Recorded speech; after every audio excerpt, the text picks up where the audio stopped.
Boa noite a todos, irmãos.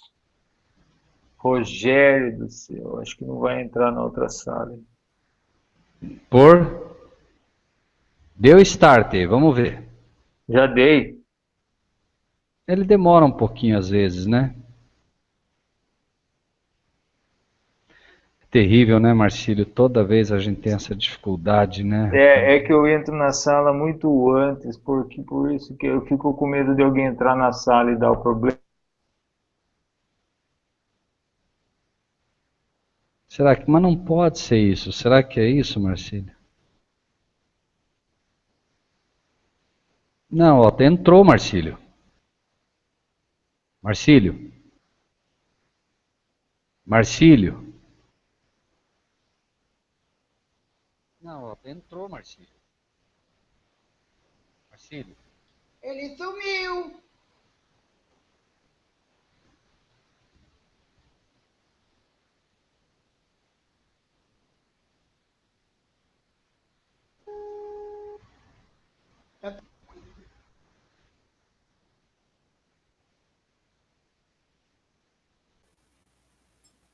Marcílio. 2, do versículo 18 ao 29, com o irmão Rogério Buda. Nós vamos fazer uma oração e em seguida nós vamos dar a palavra para o irmão Rogério, que vai ministrar o estudo de hoje. Ok? Vamos orar.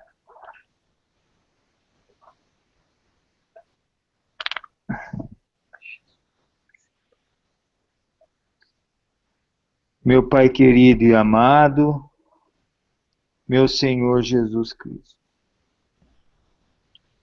obrigado por mais essa oportunidade que o Senhor nos dá, meu Pai, de nos encontrarmos única e exclusivamente pelo motivo do Teu nome, que conforta a todos nós e os nossos corações.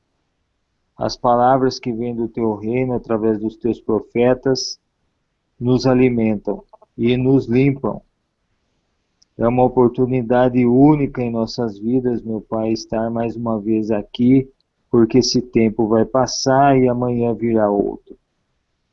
E na medida em que esse tempo transcorre, como está planejado pelo Senhor, meu Pai, nós vamos avançando e tendo dia após dia esse caminho que nos foi imposto, inclusive que o Senhor nos observa e planejou tudo para nós assim, meu Pai. Eu sou grato imensamente pelo Senhor ter me buscado deste mundo e eu só tenho a agradecer por isso, meu Pai. Agradeço isso a todos os dias e obrigado mais uma vez, meu Pai, porque o Senhor escolheu todos esses irmãos que estão aqui conosco. O Senhor cuidou de cada um o tempo todo e agora trouxe a todos nós para que reuníssemos em Teu nome para podermos cultuar estas mensagens divinas e sábias que vêm do Teu reino. Obrigado mais uma vez pela presença do irmão Rogério Buzzi estar ministrando esses estudos, meu Pai, essas mensagens que falam no nosso coração imensamente ele.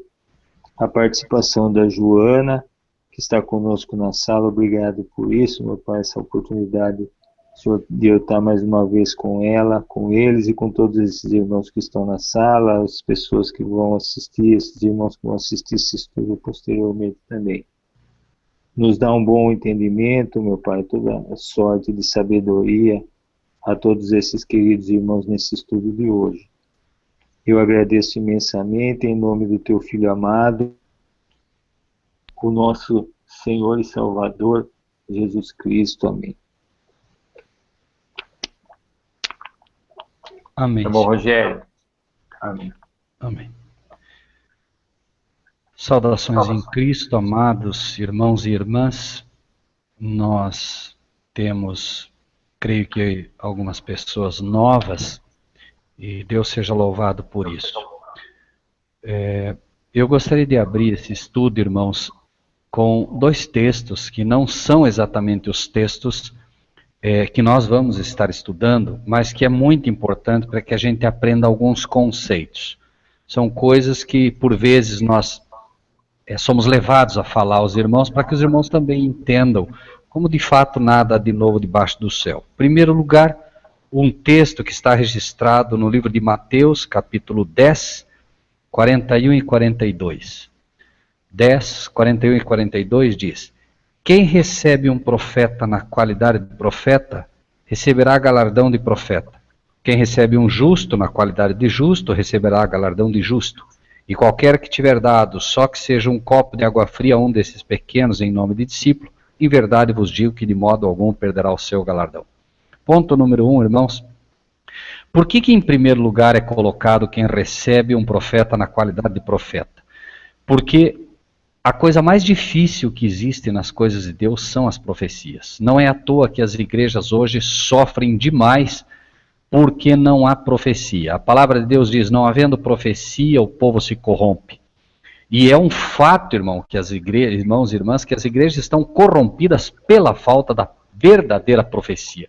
Não estamos falando dessas pseudo-revelações que aparecem. A pessoa diz, não, olha, eu tive uma revelação, você vai ganhar um carro novo, você vai acontecer isso, hoje acabou o teu problema.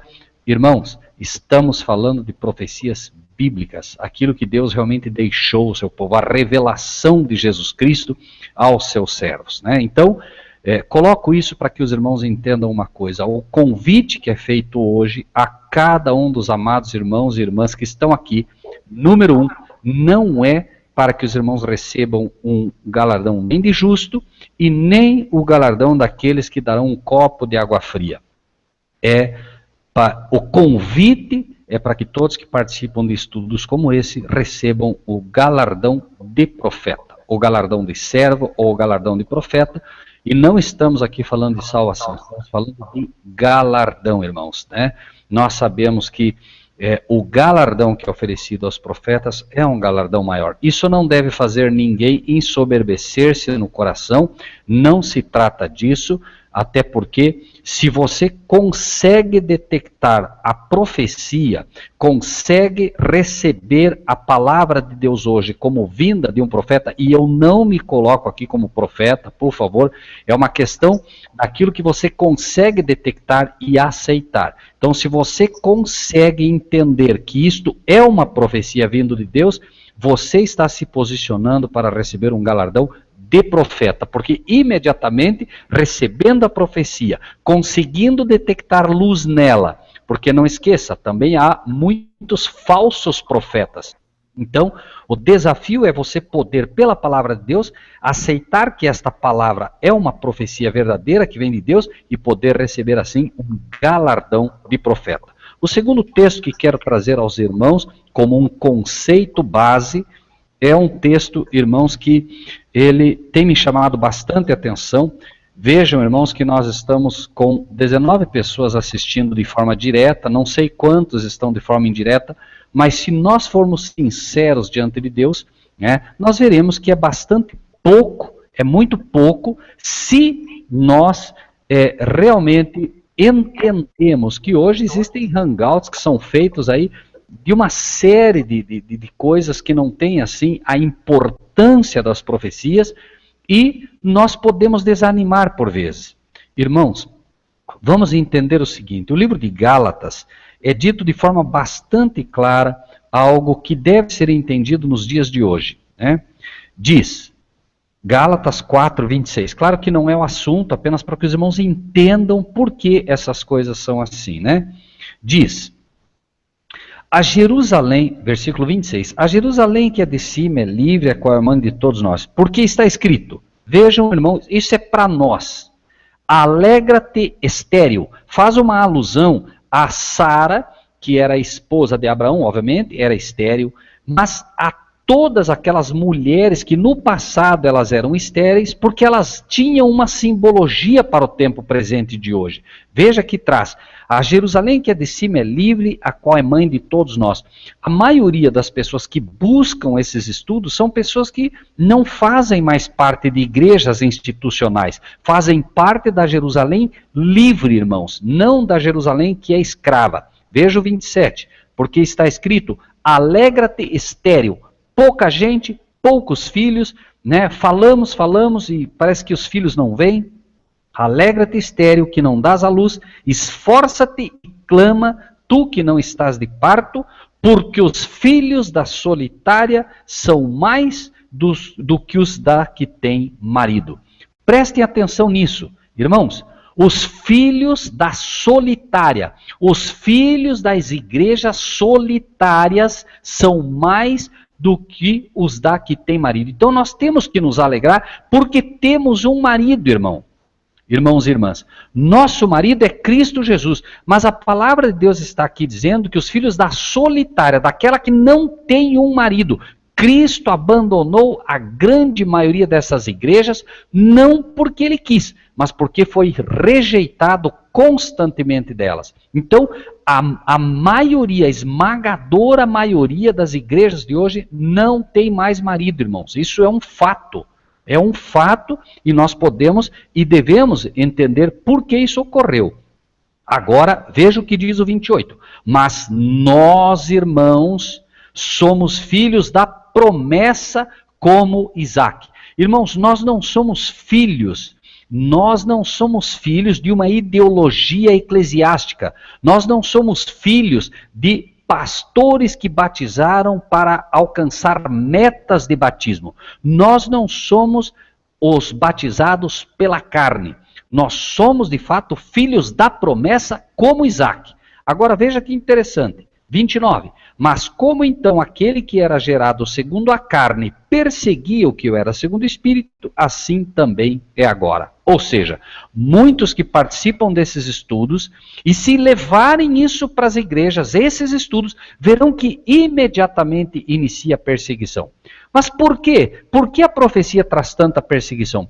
Porque a profecia ela automaticamente tira os membros do estado de corrupção das igrejas. As pessoas começam a estudar temas como esse, e assim é, irmãos. Lembrem-se bem, irmãos, quem eram perseguidos no passado eram os profetas, Jeremias, Daniel, Ezequiel, Isaías. Os profetas é que eram perseguidos, não eram os pastores, não eram os sacerdotes, não eram, irmãos, os doutores da lei, eram os profetas. E os profetas traziam as profecias de Deus, mostravam o estado de apostasia das igrejas, mostravam o que estaria acontecendo no futuro, e imediatamente o inimigo se levantava e começava a perseguir esses irmãos. Por isso abrimos com aquele que recebe um profeta na qualidade de profeta, recebe galardão de profeta. Então, tendo isso em mente, iniciamos imediatamente o nosso estudo de hoje, né? Estaremos estudando o livro de Apocalipse, carta a Tiatira. Tiatira, irmãos, começa no capítulo 2, a partir do versículo 18. Versículo 18, portanto, ao anjo da igreja de Tiatira escreve: isto diz o Filho de Deus, que tem os olhos como chama de fogo e os pés semelhantes ao latão reluzente. Como vimos já em alguns estudos, Cristo sempre se identifica em cada uma das cartas que é enviada, cada uma das cartas, ele se identifica como aquele que supre a necessidade dela. Ou seja, se a igreja está passando por lutas, ele se identifica como o grande comandante das batalhas. Se a igreja está passando num período de apostasia, ele se identifica como aquele que tem condições de tirá-la desta situação. Em cada uma das cartas, ele se apresenta como a solução para o problema. E aqui não vai ser diferente. A igreja de Tiatira Tiatira, ela basicamente está dentro de um período. Lembrem-se sempre, primeiro nós detectamos o período dela para depois entender a condição em que ela esteve e a condição em que ela está hoje. Então, a igreja de Tiatira é a condição em que muitos membros de igreja estão hoje. Cada um se identifica com algum aspecto, ou de Tiatira ou de Pérgamo. A mensagem é para nós, irmãos, né? E nós não podemos nos eximir dela.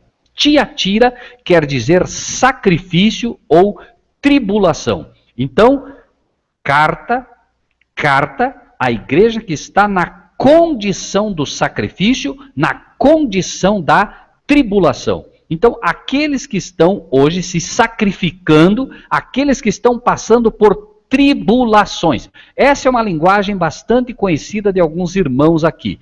E muitos irmãos nossos ao redor do Brasil que passaram por tribulações e passam ainda hoje por tribulações, e é um fato. Aceitou a verdade presente, aceitou a mensagem verdadeira, imediatamente inicia a tribulação ou o sacrifício que deverá ser feito pela palavra de Deus. Este sacrifício está representado quando nós aceitamos a verdade presente e começamos a ter problema na família, começamos a ter problema com os parentes, começamos a ter problemas financeiros, começamos a ter todo tipo de problema. Por quê? Porque a palavra de Deus, ela não ensina uma teologia da prosperidade como hoje os pastores estão ensinando. Nós só vemos, irmãos, o tempo todo testemunhos de pessoas. Não, eu fui para a igreja, eu tinha problema na família, eu tinha problema financeiro, foi resolvido o problema da família, foi resolvido... Mas, irmãos, é o contrário. Quando nós de fato aceitamos a verdade presente, quando os profetas de fato foram trabalhar dentro daquilo que lhes foi dado fazer, só tiveram problemas, irmãos. E é uma escolha. É um fato, irmãos, que o apóstolo Paulo é categórico. Todos aqueles que quiserem viver piamente em Cristo Jesus padecerão perseguição. Perseguição, tribulação, sacrifício. A igreja de Tiatira, então, ela está representada como época, para que a gente possa identificar o seu período, do ano 508 ao ano 1517, basicamente. Então, o que nós temos agora, irmãos, como uma realidade inicial. E é preciso, irmãos, não se enganem, é preciso coragem, como tiveram os profetas, porque não tenham dúvida, o inimigo odeia a verdade presente. Ele sabe, irmãos. Lembrem-se de Mateus capítulo 24, o chamado sermão profético de Jesus. Jesus foi categórico. Os discípulos tentaram mostrar a beleza da igreja. Senhor, e diz o texto, e os discípulos foram mostrar a estrutura do templo para Jesus. Nunca esqueçam disso. Eles estavam mostrando a beleza. Senhor, olha só esse templo de Salomão que o Edir Macedo construiu. Senhor, veja esta igreja que o tal construiu. Senhor, veja que igreja. E as pessoas estão querendo mostrar a igreja para as pessoas. E Jesus está dizendo o que disse para os discípulos: não vai ficar pedra sobre pedra, porque a igreja, a instituição, os prédios estão roubando o coração das pessoas. Eles não têm a menor ideia de que Cristo não está mais lá. Irmãos amados, Cristo nasceu numa manjedoura, irmãos. Ele poderia ter nascido num palácio, ele poderia ter nascido no palácio de Herodes, ele poderia ter nascido dentro do templo. Não, irmãos. Ele nasceu numa manjedoura, mostrando que seria em humildade, não seriam nas grandes catedrais. E hoje a mensagem é a mesma. Cristo não está nas grandes catedrais, irmãos. Cristo nunca amou o luxo. Cristo nunca amou o despender de dinheiro. Quando ele nasce numa humilde manjedoura, ele estava mostrando onde ele estaria presente, irmãos, e com quem ele estaria presente. Então, ao anjo, ao mensageiro, ao ministro, ao pastor da igreja que está na condição de Tiatira, escreve: isto diz o Filho de Deus. Em primeiro lugar, irmãos, ele se apresenta aqui, parece simples, mas ele se apresenta como o Filho de Deus. Em primeiro lugar, por quê? porque a igreja de Tiatira receberia uma ameaça direta. Alguém, o ano 508, marca o nascimento do papado, irmãos. O papado agora surge. Alguém que se dirá filho de Deus. Vicaris Filii Dei. Então, alguém agora, neste período, imediatamente se apresenta como, não apenas como um filho de Deus como nós, mas como o verdadeiro filho de Deus. Vicaris Filii Dei, ou vigário filho de Deus. Aquele que fez o sacrifício vicário. E este é o papado nascendo. Então, imediatamente, Cristo se apresenta. Eu sou o filho de Deus e não há outro. Então, em primeiro lugar, ele diz, isto diz o filho de Deus. Quem mais? Que tem os olhos como chama de fogo. Fogo na palavra de Deus é poder. Então, isto quem diz é o Filho de Deus, aquele que tudo vê. Eu estou vendo tudo o que se está fazendo. A partir de agora, na igreja de Tiatira, ele se apresenta como aquele que, de fato, conhece o que se faz debaixo do pano. Tudo aquilo que se fará às escondidas, ele está dizendo, eu estou vendo. Porque este período marca a grande apostasia em que centenas de dogmas católicos seriam empurrados para dentro da igreja de Deus. Bonifácio III é nomeado o primeiro Papa, os fiéis passam a beijar os pés do Papa, começa a adoração a imagens e relíquias, começa o uso da água benta, canonização dos santos, jejum às sextas-feiras no período da quaresma, e isso, irmãos, é muito importante pelo que nós vamos ver mais à frente. Começa-se a rezar o rosário, a Inquisição inicia, indulgências são vendidas, adoração à hóstia, proibição do povo ler a Bíblia. Irmãos, aqui, de fato, os grandes dogmas católicos começam a ser empurrados para dentro daquela que deveria ser a igreja de Deus. E o que acontece? A condição de Tiatira, então, inicia-se com sacrifícios, porque ela representa uma igreja que não aceitará este tipo de coisa. Agora, vamos ver por que isto acontece. E os pés semelhantes ao latão reluzente. As melhores versões dizem ao bronze reluzente. Bronze, irmãos, na palavra de Deus, lembre-se, a serpente que foi levantada com Moisés era uma serpente de bronze, mostrando o sacrifício que Cristo faria ao assumir todos os pecados da humanidade. Por isso era uma serpente, irmãos. A serpente, normalmente, ela é símbolo de Satanás. Por que naquele então deveria ser colocada uma serpente, mostrando o sacrifício que Cristo faria? E o sacrifício que Cristo faria não seria um sacrifício comum, porque ele morreria como o pior dos pecadores, irmãos. É isso que a lição estava mostrando quando se levantava a serpente de bronze. Então, o bronze ali, estes pés de bronze mostram que a mensagem de Deus seria dada com sacrifício. Os pés representam, irmãos, exatamente a parte do corpo que leva ao evangelho.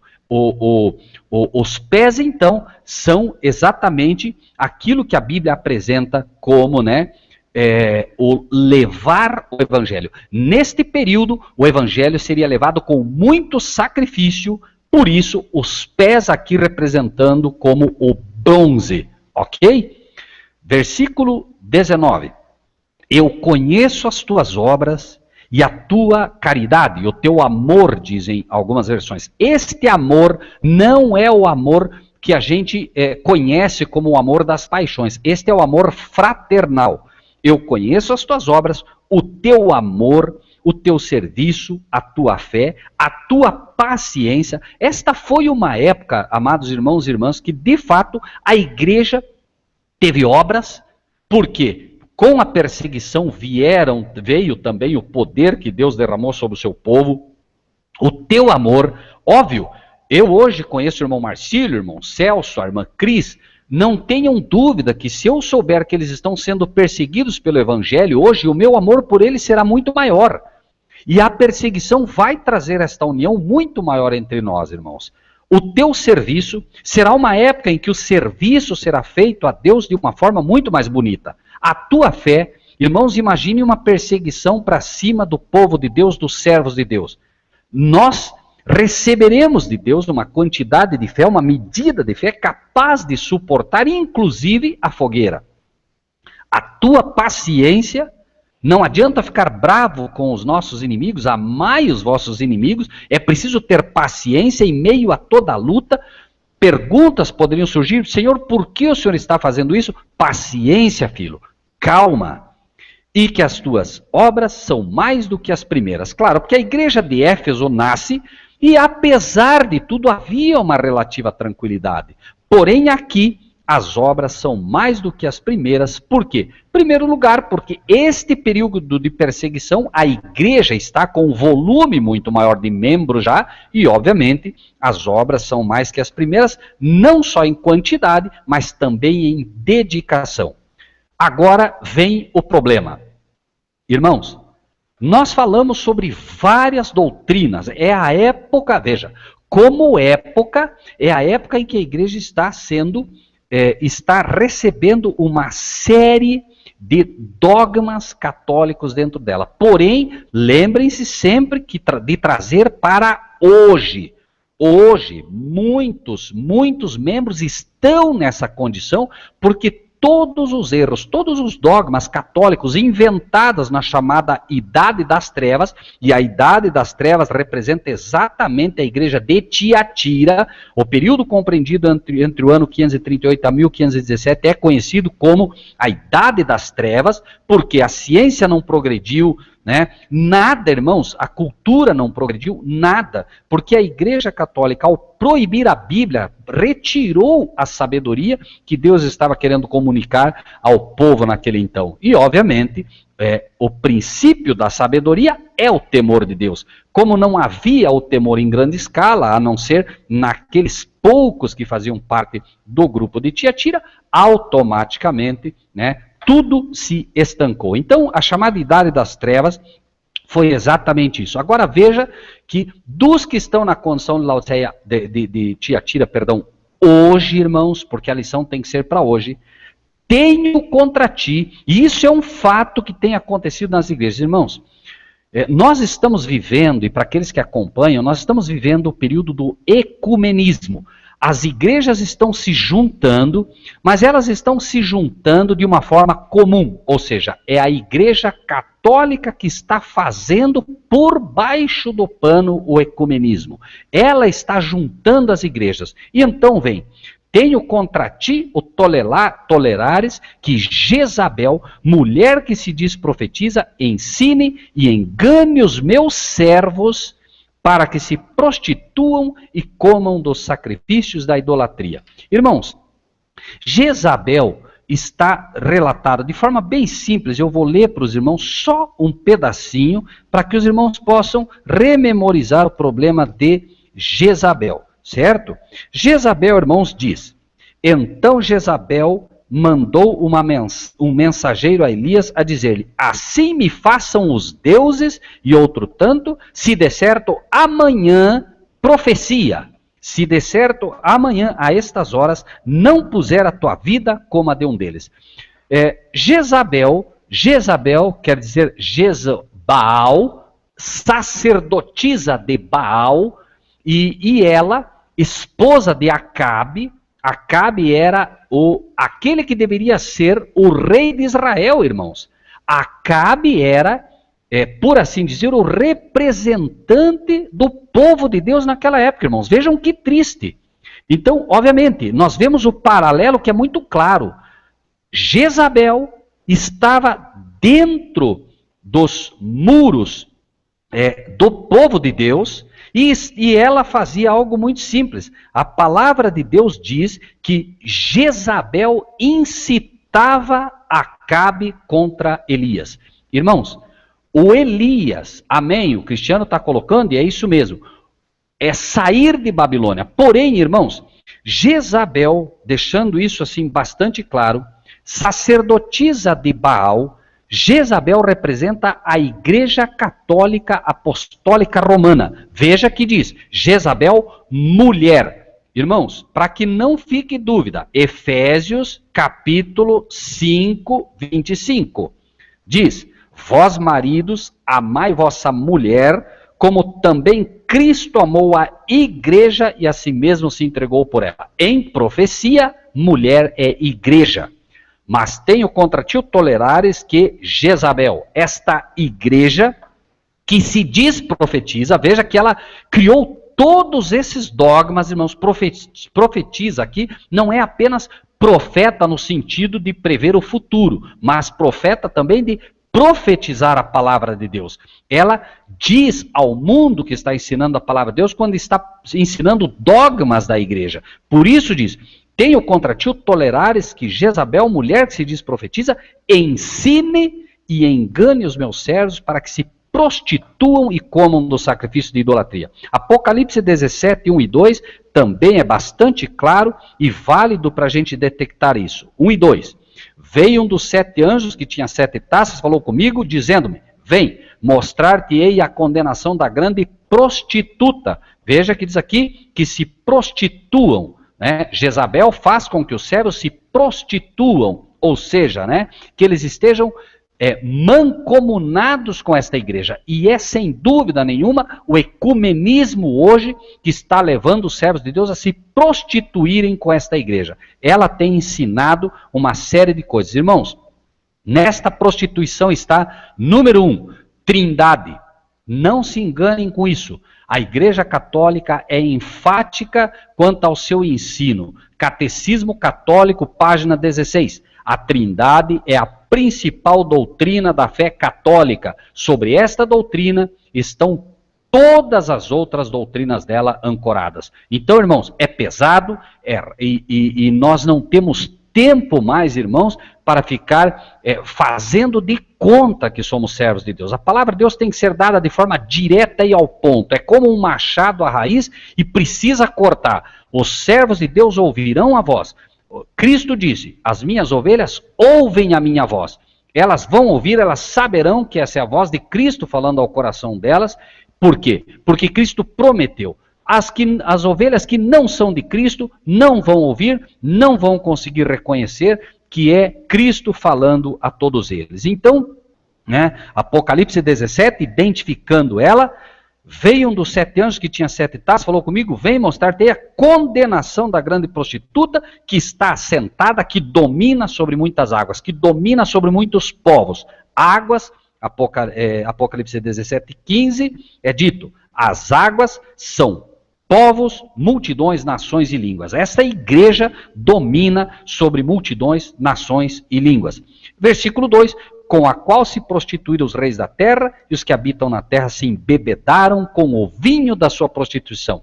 O irmão Cristiano está dizendo aí, prostituição das escrituras sagradas, este é o vinho de Babilônia. E todas as igrejas hoje estão se amamentando, estão bebendo desse vinho e não estão percebendo. Então, tenho contra ti tolerares que Jezabel, esta sacerdotisa de Baal, mulher, igreja, que se diz profeta, que diz ensinar a verdade, engana os meus servos para que se prostituem e comam dos sacrifícios da idolatria. Interessante, sacrifícios da idolatria. Lembrem-se, por exemplo, comam dos sacrifícios da idolatria. A hóstia foi colocada exatamente nesta época. Sacrifícios de idolatria. Estão comendo, né, um sacrifício idolátrico. Lembrem-se que os sacerdotes católicos ensinam que no momento que o padre toca na hóstia, esta hóstia vira de fato um pedaço da carne do Filho de Deus. É a chamada doutrina da transubstanciação. Isto é um sacrifício idolátrico que está sendo comido. É, como diz o apóstolo Paulo também, né, um alimento consagrado aos ídolos. Na verdade, nem se pode dizer que é um alimento, mas, né, para que a gente entenda naquilo que Deus fala do seu mantimento, o inimigo também tem o seu mantimento. Os sacrifícios da idolatria. Né? Então, faltaria tempo para a gente falar de todos esses sacrifícios, mas tenham em mente que o culto à Babilônia, dos sacerdotes de Baal, do Deus Baal, também era ensinado de uma forma simples. Os cultos que se faziam a Baal, uma criança era colocada nos braços de Moloque. O que se fazia? Queimava-se essa criança, depois essa criança era jogada lá no meio deles e cada um comia um pedaço dessa carne desse filho que foi oferecido em sacrifício aos deuses. O culto católico, ou a missa católica, não por acaso se chama o ritual do sacrifício da missa. Por quê? Porque é um sacrifício que é feito cada vez que se faz uma missa dessa, certo? Quando eu, de fato, penso estar comendo um pedaço literal da carne do Filho de Deus, é aquele velho culto babilônico sendo ali apresentado. E as pessoas, né, não percebem isso. 21. Dei-lhe tempo para que se arrependesse da sua prostituição e não se arrependeu. Deus está dando tempo, irmãos. Olha quanto tempo a mensagem está sendo dada, está sendo colocada, mas de fato, né, não se arrependeu e dificilmente vai se arrepender, né? Até porque Apocalipse 17 fala que ela vai ser condenada. Eis que a porei numa cama, e sobre os que adulteram com ela, prestem atenção, sobre os que adulteram com ela virá grande tribulação, se não se arrependerem das suas obras, né? Como não se arrependeu, finalmente ela será colocada como numa cama, ou seja, em posição de prostituição final, recebendo agora de fato todos aqueles que não quiseram lutar contra isso, que não quiseram aceitar a verdade, e aí, finalmente, os que adulteram com ela sofrerão grande tribulação, né? A hóstia é redonda, irmão Celso, porque ela é também uma representação ao sol, certo? Obviamente, Moloque, Baal, são os deuses babilônicos, os deuses dos fenícios, os deuses dos filisteus, e, obviamente, existe, né, sempre isso, né? Wycliffe, como diz o irmão Júnior, né, lutou contra a doutrina da transubstanciação. Não estudei o assunto, né? Sei que Wycliffe foi um dos reformadores, né? Mas nem sabia que ele havia trabalhado basicamente contra isso. De qualquer maneira, irmãos, né, avançando, porque o tempo nosso é curto, né, diz: ferirei de morte os seus filhos e todas as, veja que agora ele diz, todas as igrejas, literalmente ele apresenta isso, saberão que eu sou aquele que sonda as mentes e os corações. Veja que ele se apresentou no início com olhos de chama de fogo. Esses olhos penetram a mente, penetram o coração, e a palavra de Deus diz, o homem vê a aparência, mas Deus vê o coração. Ele conhece os intuitos, então ele pode julgar, porque existem muitos hoje, irmãos, que estão recebendo essas idolatrias todas, mas são inocentes porque não sabem, né? Agora, ele vai julgar porque ele sabe aqueles que tiveram a oportunidade de aprender e não quiseram. O ser humano também acaba sendo condenado por ter rejeitado a luz que lhes veio.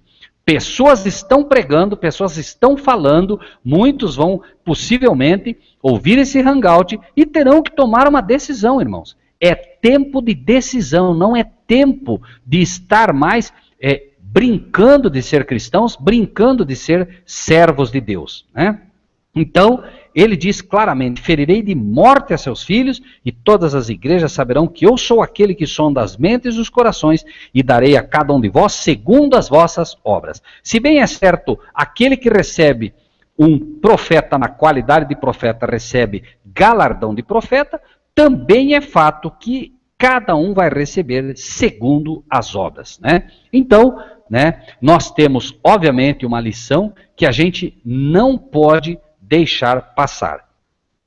Versículo 24, mas eu vos digo a vós e aos restantes que estão de fato na condição de Tiatira, digo a todos vós e aos restantes, lembre-se sempre, um resto, sempre existe um remanescente, que estão na condição do sacrifício, que estão na condição da tribulação, a vós, a todos quantos não têm esta doutrina e não conheceram, como dizem, as profundezas de Satanás. Irmãos, As doutrinas católicas são as profundezas de Satanás. Não se enganem, são mensagens que eles apresentam ao mundo com certa profundidade. Por quê? Porque elas são, de fato, os grandes enganos do inimigo. Não há uma só igreja no mundo que tenha dado tanto de beber das profundezas de Satanás às outras igrejas. Hoje nós temos igrejas, por exemplo, que não aceitam adoração a imagens, que não aceitam, por exemplo, o dogma da Assunção de Maria, que não aceitam isso, que não aceitam aquilo, mas todas têm bebido do vinho de Babilônia, umas mais e outras menos. Porém, claro, a grande Babilônia, né, a Babilônia moderna, ela é que tem dado este vinho. Por isso, então ele diz, eu digo a vós e aos restantes que estão nesta condição de sacrifício, a todos que não têm esta doutrina. Irmãos, porque aqui, hoje, se você não quiser aceitar as doutrinas do catolicismo, doutrinas bases, e veja que interessante, para você fazer parte do ecumenismo, você precisa se rebatizar, a não ser que você já tenha se batizado na doutrina da Trindade. Se você já foi batizado na doutrina da Trindade, ou no batismo da Trindade, você não precisa se rebatizar. Mas se você se batizou apenas em nome de Jesus, você tem que ser rebatizado, irmãos. Por quê? Porque essa é uma exigência católica para que você faça parte do ecumenismo. Então, veja, eu digo a vós que estão na condição de sacrifício, na condição da tribulação. Todos que não têm essa doutrina, porque se você não aceitar essa doutrina, você vai ser perseguido, você vai ter tribulação, você vai ter problemas. Então, diz, né? Digo a vós que outra carga não vos porei, mas o que tendes, retende-o até que eu venha. Por quê? Porque, amados irmãos, é pedido que retenha o que tem, tudo que você aprendeu, de fato, que é a verdade de Deus, será feito de tudo para arrancar de você. O inimigo fará de tudo para arrancar a tua crença na divindade, para arrancar a tua crença no sábado, para arrancar a tua crença de tudo aquilo que você aprendeu em hangouts como esse, em estudos que realmente são das profundezas de Deus, a verdade presente. Então ele diz, o que tem, retende-o até que eu venha. Porque o inimigo fará de tudo para arrancar de você. Nós seremos levados perante reis. Nós seremos ameaçados de morte. Irmãos, nós seremos ameaçados de tudo quanto é coisa. Como foi esse povo da época que era ameaçado? Porque o próprio Lutero, que foi um reformador, foi ameaçado constantemente e teria que abrir mão das crenças dele e aceitar as crenças papais para que deixasse de ser perseguido, mas ele reteve até o fim. E nós precisamos reter até o fim, mas irmãos, não será uma brincadeira. Imagine amanhã, né, alguém com uma arma na cabeça do teu filho, dizendo, ou você nega essas coisas, ou teu filho morre agora. Ou você nega, ou você vai para a fogueira, ou você nega, ou você vai para a guilhotina, ou você vai para a cadeia. Será confiscadas propriedades nossas, irmãos. Tudo, absolutamente, o diabo fará de tudo para que nós abramos mão do que temos como verdade.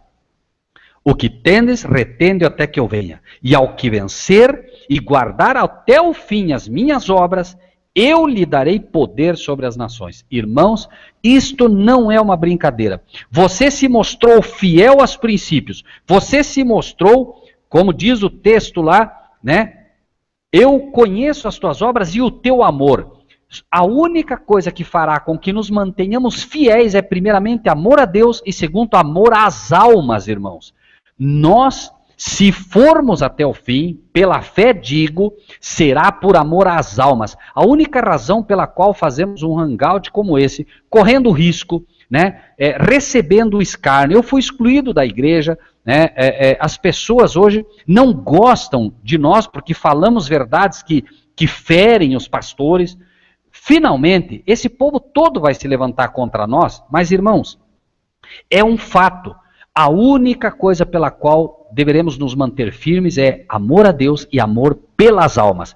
Como você se manteve firme por amor às almas, você se provou ali digno de dessas pessoas se provou digno, Deus te colocará como rei. Irmãos, reis e sacerdotes são aqueles que mostram em tempo de perigo que eles são dignos de poder realmente conduzir almas, porque em época de perseguição eles mostraram fidelidade àquelas almas. Então, ele diz, eu lhe darei poder sobre as nações. E mais, com vara de ferro as regirá. Essa vara de ferro, irmãos, não é uma vara de ferro no sentido de que você será duro com eles. Vara de ferro é firmeza. Não abrirei mão daquilo que Deus me deu. De maneira nenhuma. Com vara de ferro as regerá e serão quebradas como vasos de oleiro, como também recebi do meu Pai. A força, irmãos, esses vasos de oleiro que precisam ser quebrados, precisam ser refeitos. Por quê? Porque dentro de todas as doutrinas babilônicas que receberam, eles não têm, irmãos, hoje, essas pessoas, não têm como nós simplesmente remendar pano novo em roupas velhas. É preciso realmente ser quebrados completamente para que possam ser feitos novamente como vasos de honra para Deus. Com vara de ferro as regirá, serão quebradas como vasos de oleiro, como também recebi de meu Pai. Essa vara de ferro, irmãos, é o poder da palavra de Deus que de fato fará com que estes sejam quebrados completamente, o orgulho espiritual, será quebrado o jugo romano, será quebrado tudo aquilo, irmãos, que precisa ser quebrado para que um novo vaso seja formado, como dissemos, para a honra e glória de Deus. Como também recebi do meu Pai. Cristo recebeu do Pai dele e vai reger as nações com vara de ferro e vai dividir o reino dele com aqueles que se mantiveram fiéis numa época em que a apostasia nunca foi tão violenta, irmãos. Com vara de ferro as regerá, serão quebradas como vasos de oleiro, como também recebi do meu Pai. Dar-lhe-ei a estrela da manhã. O que é a estrela da manhã, irmãos? Nós vemos, por exemplo, estrelas na palavra de Deus, capítulo 1, versículo 20. O mistério das 7 estrelas que viste na minha destra e dos 7 castiçais de ouro. As 7 estrelas são os anjos das 7 igrejas. Então, esta estrela que será dada, a estrela da manhã, nós seremos preparados para, de fato, substituir os anjos que caíram. Anjos são mensageiros. Dar-te-ei mensagens que trarão o alvorecer. Mensagens que farão, de fato, com que o período das trevas, mensagens que farão com que todas essas trevas sejam iluminadas pelo poder de Deus. Deus está prometendo que fará de nós verdadeiros mensageiros de luz. E é isso, irmãos, que é preciso num período de trevas. Dar-lhe-ei a estrela, far-te-ei mensageiro da manhã, mensageiro que trarão um novo alvorecer, o alvorecer da palavra de Deus.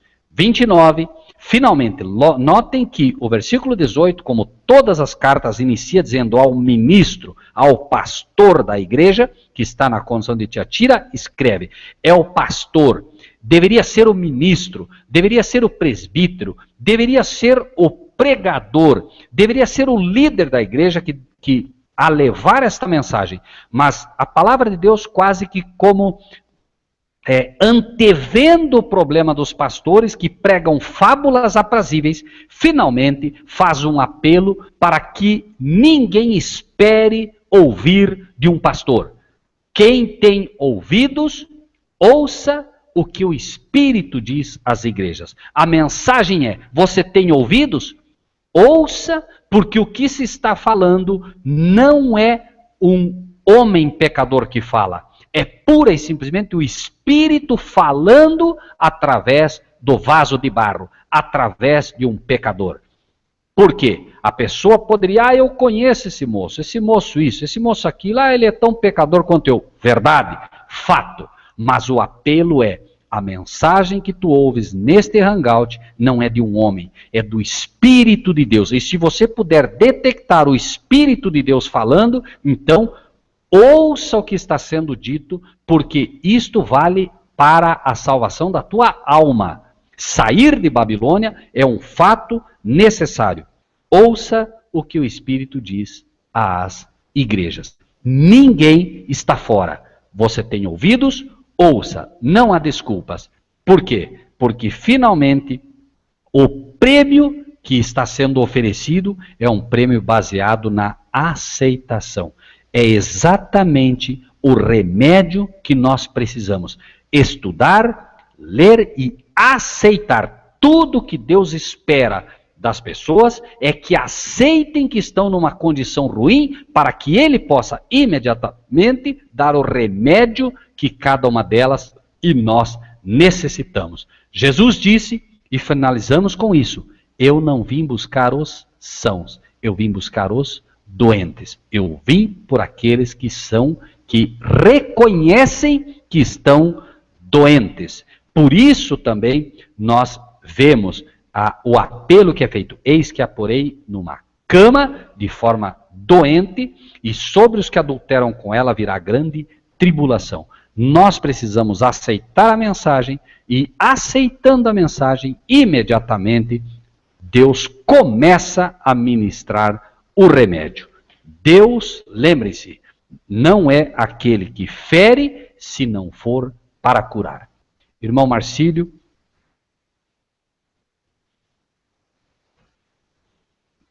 Ô, irmão. Amém. Irmão Rogério? Pois não. Diga. Não. Encerramos aqui, irmão Marcílio, a carta à igreja de Tiatira, e agora é com o irmão. Amém. Irmão Rogério, mais uma vez, muito obrigado. Deus abençoe o irmão e a sua família. A irmã Joana Batista, que está conosco na sala, e todos os irmãos que estão presentes aqui na sala, nessa noite, ouvindo essa palavra que nos alimenta e nos lava. Nós saímos daqui fortalecidos e com o coração cheio de alegria de poder ouvir e agradecer a oportunidade que a gente tem de estar junto e estar em comunhão com o nosso Pai, e sempre muito temeroso ao nosso querido Salvador Jesus. Obrigado por isso, viu, Rogério? O senhor irmão quiser, por favor, pode fazer uma oração para a gente encerrar esse estudo. Irmãos, boa noite a todos, fiquem todos com Deus. Nós voltamos na próxima quarta-feira, às 22 horas mesmo. Amém. Vamos orar então, amados irmãos. Vamos. Grandioso Deus e Pai, nós queremos agradecer imensamente ao Senhor nesta noite, Pai, que o Senhor cumpra o que o Senhor disse. O Senhor disse que revelaria aos teus pequeninos aquelas coisas que te pertencem. Amém. Nós te agradecemos, Senhor, porque não somos absolutamente aqui ninguém melhor do que ninguém, mas por razões que o Senhor conhece, que o Senhor sabe, talvez exatamente por sermos tão pecadores, o Senhor nos escolheu a todos nós, porque sabendo, Senhor, da nossa condição de fraqueza, e sabendo também da tua promessa, o Senhor diz, Pai, o meu poder se aperfeiçoa na fraqueza. Amém. Talvez exatamente por isso, Senhor, como o teu poder se aperfeiçoa nos fracos, o Senhor nos escolheu, nos dá esse privilégio, e nós queremos te pedir, Pai, nesta noite, Pai Celestial, não permita que nenhum dos que ouviram esta mensagem duvidem dela, Pai. Como homem, pecador que sou, obviamente, Senhor, que talvez o poder que devesse alcançar essas pessoas não poderia ser alcançado, mas tu supres tudo, Pai. As pessoas precisam do teu remédio, Pai. É difícil para as pessoas hoje, Pai, aceitar que elas estão numa condição doente. É difícil para as igrejas que têm sido enganadas pelos falsos pastores. Pai, é difícil para elas entender. Pai, não as abandone, Pai. Não desista de nenhuma delas, Pai. Derrama do teu Espírito para que elas possam, primeiramente, Senhor, ver que é verdade o que está sendo dito e depois aceitar. Teu Filho um dia soprou sobre os discípulos, Pai, e disse, recebei o Espírito Santo. Quando receberam o Espírito Santo, Pai, iluminou-se-lhes o entendimento para as Escrituras. Pai, dá-nos o Teu Espírito para que nós possamos realmente ser um povo daquilo que há de melhor em Tiatira, na condição de Tiatira, sacrifícios, Senhor, tribulação, porque nós sabemos que a sacrifício e a tribulação trará finalmente um povo livre, um povo que te ama, um povo que te servirá por toda a eternidade, Pai.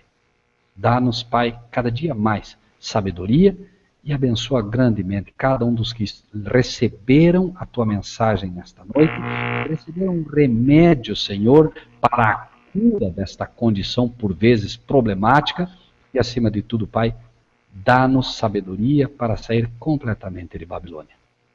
Nós te pedimos todas essas bênçãos, Pai, e te agradecemos, maravilhados pelo Teu amor e sabedoria, em nome do nosso Senhor e Salvador Jesus Cristo, aquele que revela o Apocalipse aos Teus servos.